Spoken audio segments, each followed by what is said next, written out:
ॐ कार्पण्यदोषो भगतस्वभावगवृच्छामतां धर्मसमूढचेतः श्रेयस्या निश्चितं ब्रूहिदन्मे शिष्यस्तेऽहं शाधिमां तां प्रपन्नम्। ओम नमो भगवते वासुदेवाय। ओम नमो भगवते वासुदेवाय। ओम श्री कृष्णाय परब्रह्मणे नमः। सभी सज्जनों को भगवान का नाम से और मोहन जी का नाम से सादर प्रणाम। हम ध्यान योग अभ्यास करने का कैसे करना है करके भगवान बता रहा है। शुचौ देशे प्रतिष्ठाभ्याम स्थिरम आनसमात्मना नादिनिदम नादिनीचम चैलाचन कुशोत्तरम तत्रैकाग्रम मनः कृत्वा यत चित्तेन्द्रिय क्रिया उपविश्यासेन युज्याद योगमात्मा विशुद्धे। योगी जैसे ध्यान का अभ्यास के लिए कैसे बैठना है करके इसमें भगवान बताता है। शुचौ देशे प्रतिष्ठाभ्याम स्थिरमान समापना नादिदम नादिनीचम चैलाचन कुशोत्तर। शुद्ध भूमि में जिसके ऊपर क्रमश और कुश और मृग का छाला और वस्त्र बिछाए और जो ना बहुत ऊंचा और ना बहुत नीचे,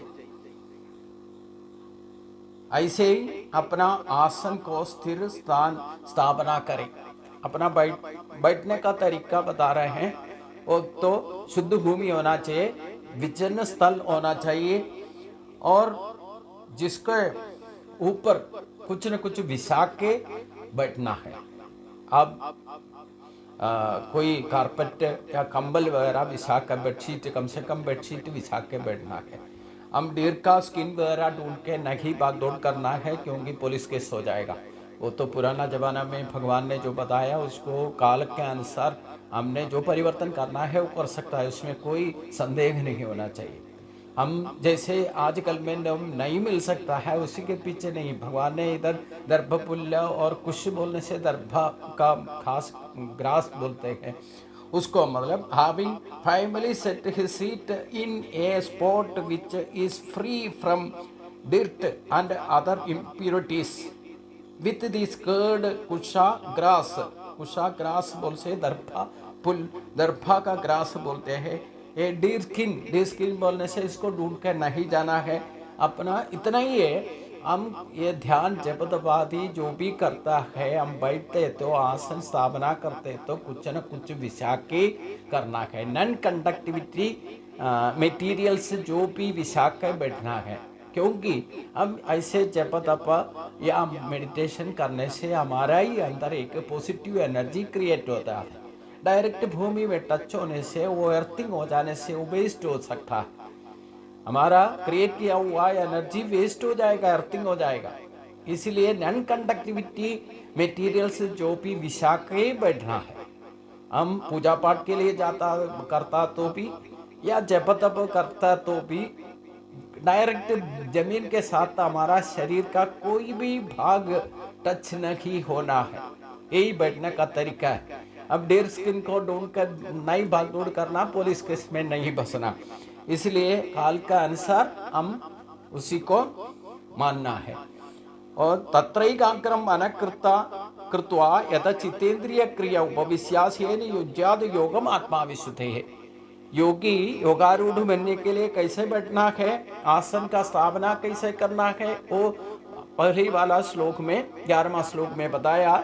आगे भगवान बताता है उस आसन पर बैठकर चित्त और इंद्रियों की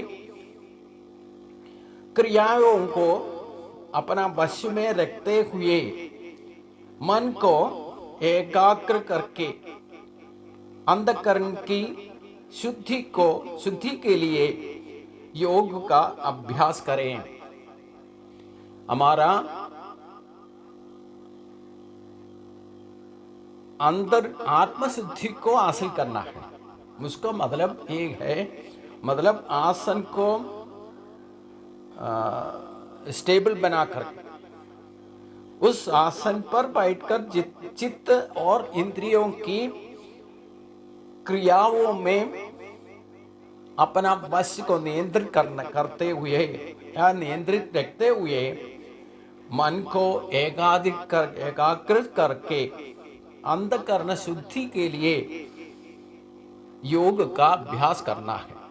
यही ध्यान योग है। मतलब and occupying that seat, concentrating the mind and controlling the functions of the mind and senses. He should practice yoga for self purification.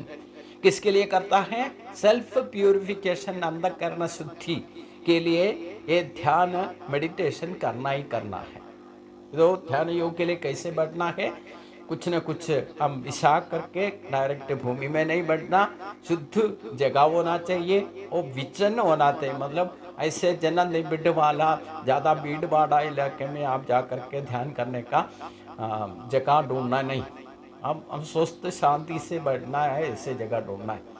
उसको शुद्ध होना चाहिए, ऐसे गंदगी गंदा स्मेल या इससे वगैरह नहीं होना चाहिए, शुद्ध जगह होना चाहिए। अपने घर में होने तो पूजा जो करने वाला पूजा का कमरा होने हो, उसी में शुद्ध शांति से आपको जहाँ बैठ सकता है उधर प्रकृति के साथ जैसे बंद करके, मतलब प्रकृति के साथ थोड़ा बहुत हवा आना चाहिए, उसी जगह में ऐसे शुद्ध जगह को ढूंढ के बैठना है, कुछ न कुछ विछा के बैठना है और अपना बोन को स्टेबिलिटी, शरीर को सीधा, वो भगवान आगे बताएगा। समम काय शरीरो ग्रीवम धारयन अचलम स्थिरा संप्रेषण आसिकाग्रम सम दिशा न बलोगेर। काय हमारा शरीर, सिर और गले को समान एवं अचल धारणा करके और स्थिर होकर अपनी नासिका के अग्र भाग पर दृष्टि जमाकर अन्य दिशाओं में न देखते हुए बैठना है। अब शरीर का स्थिति कैसे होना चाहिए वो स्पष्ट रूप से बताता है। हम थोड़ा बहुत मोहन के साथ में जो भी क्रिया योग वगैरह सीखा है, उनको तो ये सब कुछ इतना डिटेल में बताने का जरूरत नहीं, बैठने का तरीका सभी को मालूम है। फिर भी भगवान जो कहता है, महाअवतार बाबा जी भी गीता शास्त्र के अनुसार क्रिया योग का प्रयोग करवाता है, उसी का ट्रेनिंग देता है। उसका थोड़ा सा आसानी से करने का तरीका महाअवतार बाबा जी ने उनका शिष्य गणों को सिखाया है, वो गीता शास्त्र के द्वारा किया हुआ है, उसमें कोई संदेह नहीं होना चाहिए। इसको पता चलना तो गीता का विस्तार में आपको ये ध्यान योग के बारे में पता चलना तो भगवान ये गीता शास्त्र सब कुछ अर्जुन को उपदेश करने के बाद युद्ध वगैरह तो सफल हो गया, धर्म का स्थापना हो गया। उसके बाद में सुस्त में बैठा तो ये इसी के बारे में, योग के बारे में अर्जुन ने जा कर के कुछ सवाल करता है। उसी के लिए भगवान ने महाभारत में ही है उत्तर गीता बोल करके 3 अध्याय में इसका विस्तार रूप से बताता है। उसमें क्रिया योग है, उसमें कोई संदेह नहीं। कैसे हमारा प्राण अपान का प्रयोग करना है, उसको सही से जैसे क्रिया योग बाबा जी ने बताया, उसका विस्तार रूप है हमारा उपबोध मनसुख कैसे ऊपर करने का, सुषुम्ना नाड़ी का श्रेष्ठता कैसे हासिल करना है करके उत्तर गीता का द्वारा ही एक क्रिया योग स्पष्ट रूप से को पूरा विवरण किया है। हमारा शरीर का स्थापना, शरीर का शक्ति जहाँ जहाँ ऊर्जा केंद्र है उसका बारे में स्पष्ट रूप से भगवान बताता है। किसी को चाहिए तो उत्तर गीता को पढ़िए, तो उसी कई शास्त्र का, वही शास्त्र का विवरण में भगवान आसानी से बताया गीता में इसी अध्याय में। इसलिए बैठने का तरीका सीखना है, सिखाया है, और कैसे शरीर का स्थिति होना है। काय हमारा शरीर को सिर और गले को समान एवं अचल धारणा करके और स्थिर होकर अपनी नासिका को अग्रभाग पर दृष्टि जमा कर अन्य दिशाओं में न देखते हुए बैठना है। इबड़े इधर एक बात को हमें संदेह पड़ सकता है, जैसे हमारा नासिका का अग्र मानने तो क्या अग्र, हम तो सोचेगा नाक का अग्र बोलने से जैसे नाक का लास्ट में है, लेकिन नाक का अग्र बोलने से नाक जहां से शुरू होता है, मतलब भ्रू मध्य में। नाक हमारा कहाँ से शुरू होता है? हमारा भ्रू मध्य से शुरू होता है, तो उसी को अग्र माना जाता है। हमारे पिछले अध्याय में भी भ्रू मध्य में ध्यान करने के लिए हमारा जहाँ ध्यान केंद्र, जहाँ धारणा करना है, वो आज्ञा चक्र पर करना है। वो 50% ऑलरेडी एक्टिवेटेड है, उसको एक्टिवेट करने में हम ज़्यादा क्लेश नहीं होता। इसलिए भगवान ने सजेस्ट करते हैं हम भ्रू मध्य में केंद्रित करो ध्यान करने का। अब जल्दी से जल्दी है कि विग्रह को 30 सेकंड आप देख करके उसी को अपना माथे पर भ्रू मध्य में देखने का, आंख बंद करके देखने की कोशिश करो, उसको आपको जल्दी से जल्दी उधर प्रकाशित हो जाएगा। एक बत्ती वाला दीप जला करके वो दीप को आप 30 सेकंड उसी में उसका जलता हुआ दीप को ठीक तरह से देख कर 30 सेकंड बैठना है। उतना टाइम आप आंख बंद करके देखो, वो बत्ती आपका भ्रू मध्य में जलते हुए आपको दिखाई देगा, जबकि आपका आंख बंद करके देखो। यही आत्मशक्ति का प्रकाश नमूना है। उसी के लिए जब भी करते हैं, ध्यान में बैठते हैं, अपना शरीर को खास करके हमारा बोन को सीधी स्थल पर सीधा होना चाहिए, एक लाइन में होना चाहिए। हमारा सिर और गर्दन और शरीर का आसन तक, उपस्था तक हम शरीर को एक holding the trunk, head and neck straight and steady, remaining firm, the fixing and gaze of the tip on the tip and of his nose without looking in other directions। और बाहर का तरफ कोई भी इधर उधर नहीं देखना। आंख बंद करके बैठना तो आंख बंद करके भी बैठ सकता है, आंख खोल कर भी आपको मेडिटेशन कर सकता है। इसमें अपना अपना युक्ति के अनुसार उसको आप मेडिटेशन में प्रैक्टिस कर सकता है। और आगे भगवान कहते हैं, और 2 श्लोक में शरीर का स्थिति बताया, मतलब समम काय शरीरोग्रीवम धारयन् अचलं शिरा संप्रेषयन् नासिकाग्रं सम दिशच्चानवलोकयन् प्रशांतात्मा विगतभे ब्रह्मचारी व्रते स्थितः मन संयम्य मच्चित्तो युक्त आसीत बलपरा। अपना ब्रह्मचारी को व्रत में स्थित होना चाहिए और भय रहित होना चाहिए तथा फलभीत शांत अंतकरण वाला सावधान योगी मन को रोक कर मुझ में चित्त वाला और मेरे परायण होकर स्थित होवे। मतलब क्या ध्यान करना है ये भी इसमें भगवान खुद करके बताए। अपना शरीर को स्थिति बनाए रखना, एक ही लाइन में होना चाहिए और इधर उधर नहीं देखना चाहिए और निर्भय होकर के, प्रशांत होकर के, ब्रह्मचर्य निष्ठा के साथ बाकी विषयों को, मन को भागने का मौका नहीं देना, उसको नियंत्रित करके मन को भगवान मेरे ऊपर, मुझ में परम लक्ष्य का मानकर योग युक्त भाव में बैठना चाहिए। उसमें भगवान को ही ध्यान करने का भगवान सजेस्ट करते हैं। मतलब इष्ट देवता का तौर पर भगवान श्री कृष्ण को ही ध्यान में लेने के लिए कहते हैं। यही ध्यान करने का तरीका है। आज्ञा चक्र बोलने से भ्रूमध्य है, इसी को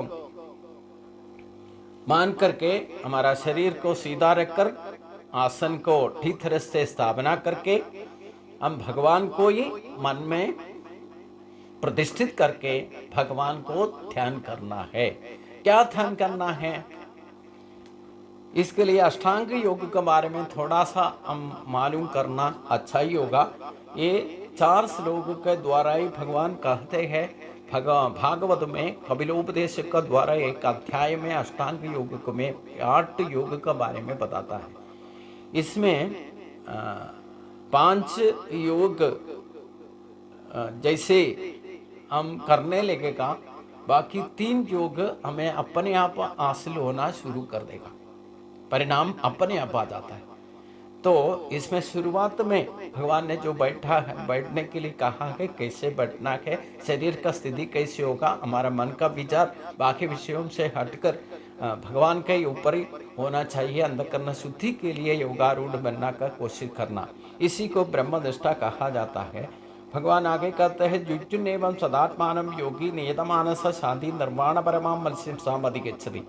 जो इंद्रिय विषयों से कभी इंद्रिय विषयों के बारे में कभी प्रवेश नहीं करना, उसके बारे में कभी सोच विचार नहीं करना चाहिए, और मन को अपना नियंत्रण में इतना जितना टाइम आप ध्यान करते हैं उसी टाइम में कम से कम इंद्रिय और मन को अपना वश में करना है, और मन को भगवान के ऊपर ही स्थापना करना है, प्रतिष्ठित करना है।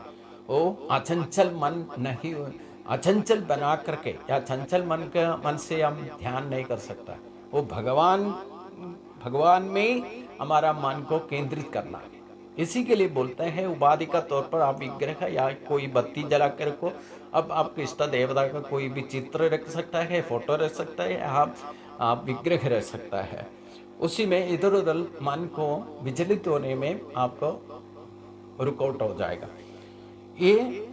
इसको डेली नित्य नैमित्य कर्म में प्रैक्टिस करने से आपको शांति महसूस होना शुरू करेगा। अभी हम थोड़ा सा अष्टांग योग क्या है करके आपको बता देता हूँ। एक अध्याय भागवत में कपिलोपदेश के द्वारा अष्टांग योग के बारे में विस्तार से बताया गया। भागवत में 3रा स्कंद में एक अध्याय है, कपिलोपदेश में अष्टांग योग क्या करके बताता है। ये नित्य नैमित्य कर्म में हम जरूर अष्टांग योग का अभ्यास करने का कोशिश करना है। पहली योग है, हम यम नियम को पालन करके हमारा स्वभाव शुद्धि को मेंटेन रखना है। पहले योग है ईश्वरीय यम नियम का पालन करना। उसी के बाद ही अब आसन वगैरह में जाना है। पहली योग क्या है, हमारा स्वभाव शुद्धि, यो कर्म शुद्धि। तो अंतःकरण शुद्धि, बाहर से हम ये सब कुछ कर सकता है, लेकिन हम अंतःकरण शुद्धि के लिए मेडिटेशन अभ्यास करना है। तो पहली योग क्या है, यम नियमों को पालन करना है।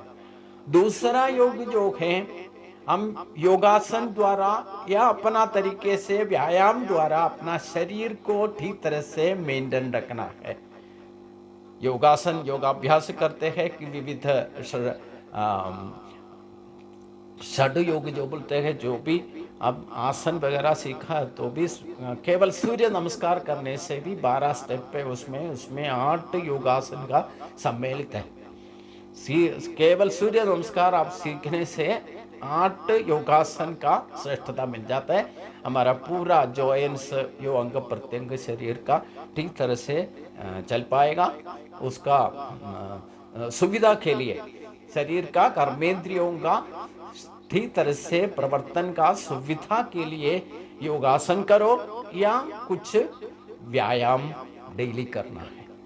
ये 2 योग मैं बता दिया। तीसरा योग है, हम आसन चयन बोलते हैं। आसन को जीतना है, मतलब 3 घंटा तक आपका एक ही पोजीशन में बैठने का शक्ति हासिल करना है।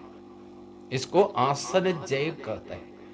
हम अभी भगवान ने कैसे ध्यान योग में बैठने का तरीका बताया है, उसी में आप बैठ करके 3 घंटा तक आप कोई डिस्टर्बेंस का बिना बैठ सकते हैं, तो आप आसन जय हासिल किया समझ लो। और 14 में प्राणायाम करना है। प्राणायाम में मैं कल बताया था, पतंजलि का शास्त्र के अनुसार योग शास्त्र में 9 तरीके का प्राणायाम है। वो पूरा सही करके करने से अच्छा है, उसका कोई जरूरत नहीं। हमें अभी कलयुग का टाइम है, इसलिए आसानी का तरीका है। अब प्राणायाम करने से ये 9 प्राणायाम टाइप का, 9 टाइप का या 9 टाइप का प्राणायाम है, उसमें सर्वश्रेष्ठ माना जाता है नाड़ी शुद्धि प्राणायाम। नाड़ी शुद्धि प्राणायाम करने का तरीका ये है, जितना गिनती करके आप सांस अंदर लेते हैं उसका डबल श्वास छोड़ते वक्त टाइम लेना है। मतलब 5 गिनती करके आप इनहेल करते हैं और 10 गिन करके एक्सहेल करना है। ये प्राणायाम नाड़ी शुद्धि प्राणायाम कहा जाता है। और ये नाड़ी शुद्धि प्राणायाम करने के लिए आप खुद भी मन में गिनती करके कुछ टाइम बैठ करके ऐसे प्रैक्टिस करना अच्छा है। उसका कैपेसिटी जितना बढ़ेगा उतना आपको प्राण का शक्ति आपका महसूस होना शुरू करेगा। अब उतना उत्तेजित हमारा चाल चलन में कर्म कुशलता अपने आप आना। अभी आजकल तो ऑक्सीजन पैरालिस है, हम ज़्यादा थका हुआ आदमी जा कर के ऑक्सीजन पार्लर में जा कर के थोड़ी देर शुद्ध वायु ऑक्सीजन श्वास लेने से उसको एक उन्मेषण या मतलब फ्रेश हो जाता है, कुछ देर के लिए रहेगा वो, उसका कोई जरूरत नहीं। हम उसको डेली करने से, ऐसे दिल्ली वगैरह में ऐसे ज़्यादा भीड़ भाड़ सिटी में हम रहने से ब्यूटी पार्लर में जैसे जाता है वैसे ही ऑक्सीजन पार्लर में जाकर के कुछ दिन ऐसे फ्रेश हवा लेने से आपको वो उसी में एडिक्ट हो जाएगा। आप एक बार उसका मजा लिया तो फिर बार बार जाना शुरू करेगा। इसका कोई जरूरत नहीं। आप घर में बैठ के थोड़ी देर ये नाड़ी शुद्धि का प्राणायाम करो, आपका कैपेसिटी पूरा दिन में इसका शाश्वत बन करके आपको उन्मेष बना देगा। तो नाड़ी शुद्धि प्राणायाम करने का तरीका, जितना कैपेसिटी आप बढ़ाते ही रहना डेली। पहले 5 गिन करके ले सांस ले लो, 10 गिन करके छोड़ो, और 10 गिन कर ले लो, 20 गिन कर, जितना कैपेसिटी आपको बढ़ेगा वो प्राण ऑक्सीजन का शक्ति आपको शरीर में असल पड़ेगा। उसमें कोई संदेह नहीं, आप करके देख लो उसमें। और मैं रोग मुक्ति बनने का यही एक प्राणायाम का द्वारा ही मेरा शक्ति को मैं बढ़ाया, उसमें कोई संदेह नहीं होना चाहिए। इसलिए अभी कोई मेडिसिन नहीं लेता है। एक ही टाइम में खाना खा करके पूरा दिन 24 घंटे में 21 घंटा भी मैं काम करते रहता हूँ, 3 घंटे का रेस्ट करता हूँ, बस। ये योगी का यही लक्षण है। तो हमारे ये अंदर ही भगवान ने जो कुछ भी चाहिए वो सब कुछ दिया है, हम ठीक तरह से उसको देखभाल नहीं करता, उसके बारे में जानकारी भी नहीं लेता, कोई हमने सिखाता भी नहीं, ठीक तरह से सिखाता नहीं, और हम ऐसे भागदौड़ करते रहते हैं बाकी विषयों में। तो प्राणायाम करने का एक और आसान तरीका मैं बताता हूँ। जितना अक्षर वाला मंत्र जप करते हैं, आप सुनने लेकर रो, एक श्वास लेकर के राम जप करो तो डबल हो जाता है। एक श्वास लेकर के आप 2 अक्षर जोड़ेगा, राम मंत्र बोलेगा तो उसको एक शब्द का डबल तरीके से आप छोड़ने वाला श्वास को छोड़ेगा। अगर 5 पंचाक्षरी मंत्र जो ओम नमः शिवाय मंत्र को आप जप करेगा तो एक श्वास लेकर के पंचाक्षरी जप करेगा तो वो एक 1:5 हो जाएगा। अगर अष्टाक्षरी मंत्र को जप करेगा तो एक श्वास लेकर के अष्टाक्षरी 8 अक्षर का मंत्र जप करेगा तो 1:8 हो जाता है। अगर आप षोडशाक्षरी मंत्र जप करने से एक श्वास लेकर के हरे राम हरे कृष्णा का मंत्र को करेगा तो 1:32 हो जाता है, क्योंकि आप रिपीट का तौर पर हरे राम हरे कृष्णा मंत्र को जप करेगा वो 32 अक्षर निकलेगा।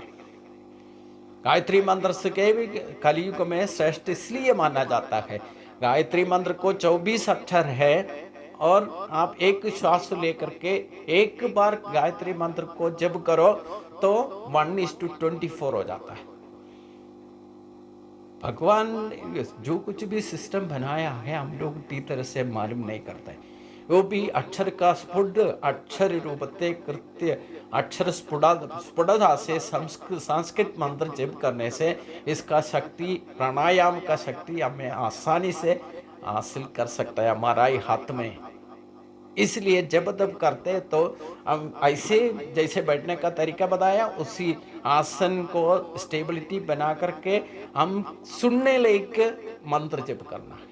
हम खुद सुनने, दूसरे को सुनाने का कोई जरूरत नहीं, हम खुद सुनने लेके।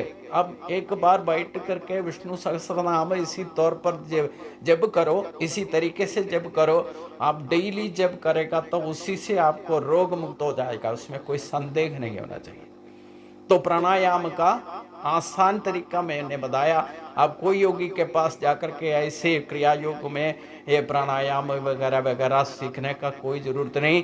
आप एक ही जगह बैठ के मंत्र का जप करो, सहस्रनाम जप करो या गायत्री मंत्र का 20 मिनट तक, 15 से 20 मिनट तक यही हरकत आप करते रहने से आपका शक्ति कैसे बढ़ेगा, आपका अनुभव हो जाएगा। आपको शांति समाधान कैसे मिलेगा? एक दिन में नहीं, 2 दिन में नहीं, एक आरंभ सूरत में शुरुआत करना नहीं, आगे बढ़ाना है। कम से कम 41 डेज आप इसको करते रहो। 41 डेज पूर्ण संपूर्ण होने पर उसको अनुभव आपको मिलने सर ये कभी आप छोड़ेगा नहीं, आप डेली के डेली करेगा। मेरा इंस्ट्रक्शन का कोई जरूरत नहीं, आप खुद करना चलेगा, आपका उपबोध मानस आत्म शक्ति प्रकाशित हो जाएगा, इसमें कोई संदेह नहीं। कलयुग में इसी दुनिया में कोई भी इतना प्रैक्टिस, इतना सिंपल तरीका कोई भी नहीं बताएगा। ये एक्चुअली क्रिया योग है। इसी तरीके से मैं पूर्व जन्म 5 जन्म से पहले मैंने मालूम किया, पढ़ा हुआ गीता को मैं पढ़ना बोलना शुरू किया है, इसमें कोई संदेह नहीं। तो सबसे बड़ा आसान तरीका है क्रिया योग है। अब मंत्र को जप करो, इसी तरीके से बैठने का तरीका यही है, भगवान ने जो बताया उसी तरीके में बैठो, आसन चयन करो, अपना शरीर को स्टेबिलिटी बनाकर बैठ करके स्वयं सुनने लायक शब्द अक्षर ब्रह्म से मंत्र का जप करो। वही सर्वश्रेष्ठ नाड़ी शुद्धि प्राणायाम का सिद्धि आपको मिलेगा, उसमें कोई संदेह नहीं। आगे पंचमा स्टेप है प्रत्याहार, पांचवा योग, पंचमा योग जो बोलते हैं वो प्रत्याहार बोलते हैं। प्रत्याहार का मतलब हमारा इंद्रियों को हमारा कब्जा में करना, मतलब नियंत्रित करना है। आंख होने दो, कान होने दो, नाक होने दो, जीभ होने दो, त्वक होने दो, उनसे सबसे मार विषयों में भागने का उनका टेंडेंसी रहता है, उसको हमारा नियंत्रण में लाना है। इसी को प्रत्याहार कहा जाता है। उसके लिए सबसे बड़ा तरीका जो है, आसान तरीका है, हम आहार विहार में नियंत्रण करना है। हम जन्म से लेकर रोना शुरू कर दिया, हमारा पेट के वास्ते ही रोना शुरू किया है। हमारा जिंदगी में पग आधा टाइम जो आयुष जो है हमारा ये खाने के पीछे भागदौड़ करते रहता है। कहीं भी जाओ, कुछ भी जाओ, खाने पीने के पीछे भागदौड़ करते रहता है। एक गीता यज्ञ होने दो या भागवत यज्ञ होने दो, उधर सब 3 टाइम या 5 टाइम 4 टाइम का खाने के पीछे दुनिया लगे रहता है। इसलिए हम ज़्यादा से ज़्यादा हमारा पेट वास्ते ही भागदौड़ करते रहता है, उसी को थोड़ा सा कमती में करो। ये इंद्रिय नियंत्रण का आसान तरीका है। तो यही 5 स्टेप 5 योग ने बताया। उसके बाद धारणा, कोई हमारा श्रद्धा को केंद्रित करना है एक ही जगह में, मन का व्यू पॉइंट एक ही बनाना है, उसी को धारणा कहते हैं। और आज्ञा चक्र में करना है, वही धारणा है। ये 5 योग आप हासिल करना तो फिर आगे का स्टेप आपको आसानी हो जाएगा। धारणा शक्ति को बढ़ाना है और उसी से ध्यान शुरू करना है। जब तक ध्यान शक्ति को आप हासिल नहीं कर सकते, धारणा शक्ति सका में महसूस नहीं होगा, धारणा करने लेके मन से एकाग्र नहीं होगा, हम ध्यान नहीं कर सकता। इसलिए उससे पहले जो है ये तरीका हमने सीखना है। और ध्यान में भगवान को ही, भगवान का कथा का बारे में सोच विचार करना है।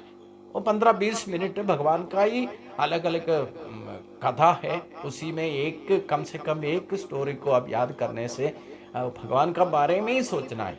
श्री कृष्ण भगवान का या आपका इष्ट देवता का बारे में सोच विचार करना है। उसके बाद 8वां योग जो है समाधि है, वो अपने आप प्राप्त हो जाएगा। मतलब 5 स्टेप तक 5 योग तक हम खुद करना है। और धारणा, ध्यान, समाधि, ये 3 जगह हम अपने आप हासिल हो जाएगा, इसमें कोई संदेह नहीं।